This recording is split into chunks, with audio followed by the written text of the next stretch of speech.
নামাজখানা তুলে হাওয়ায় বিছিয়ে দিয়ে বললেন, আসুন আমরা এখানে বসে নামাজ আদায় করি। হাওয়ার উপরে জায়নামাজ বিছিয়ে নামাজ আদায় করলে লোকচক্ষুর আড়ালে এবং নির্জনে বসে নামাজ আদায় করতে পারবো। রাবেয়া বসরি রাদিয়াল্লাহু তাআলা আনহার এই কাজে তার ওস্তাদ হযরত হাসান বসরি রহমাতুল্লাহ আলাইহি তিনি অনেক লজ্জিত হলেন। হযরত রাবেয়া বসরি তা বুঝতে পেরে বললেন, এতে আশ্চর্য হবার কিছুই নেই। আপনি যা করতেছিলেন তা একটি মাছও করতে পারে, আর আমি যা করছি তা একটি সামান্য মশামাছিও করতে পারে।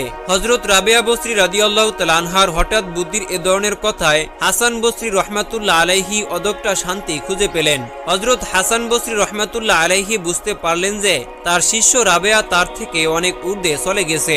হযরত হাসান বসরি রহমাতুল্লাহ আলাইহি তার শিষ্য হযরত রাবেয়া বসরি রাদিয়াল্লাহু তাআলা আনহার বাড়িতে তাশরিফ নিয়ে গেলেন। দুজনের মধ্যে অনেক সময় আধ্যাত্মিক জগতের আলোচনা চলল। এক পর্যায়ে হযরত হাসান বসরি রহমাতুল্লাহ আলাইহি বললেন, চলো আমরা দুজনে একটু লুকোচুরি খেলি। রাবেয়া বললেন, ঠিক আছে চলেন। তারা উভয়ই একটি নির্দিষ্ট স্থানে চলে গেলেন। এবারে যথারীতি শিষ্যই বললেন, হুজুর প্রথমে আপনি লুকান। হযরত হাসান বসরি রহমাতুল্লাহ আলাইহি রাবেয়ার কথায় সম্মতি হয়ে লুকানোর জন্য প্রস্তুতি নিলেন। রাবেয়াকে বললেন, চোখ বন্ধ করো। রাবেয়া রাদিয়াল্লাহু তাআলা আনহা তাই করলেন।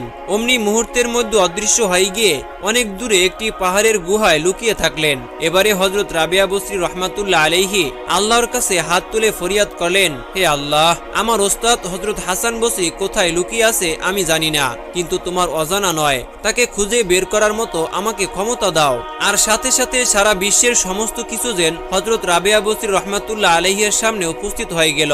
আর তখন তিনি তার ওস্তাদ হযরত হাসান বসরি রহমাতুল্লাহ আলাইহিকেও দেখতে পেলেন। বললেন, হুজুর আপনি অমুক পাহাড়ের গুহায় চুপচাপ বসে আছেন, আপনাকে আমি খুঁজে পেয়েছি, অনুগ্রহ করে আপনি বেরিয়ে আসুন। এই কথা শুনে হযরত হাসান বসরি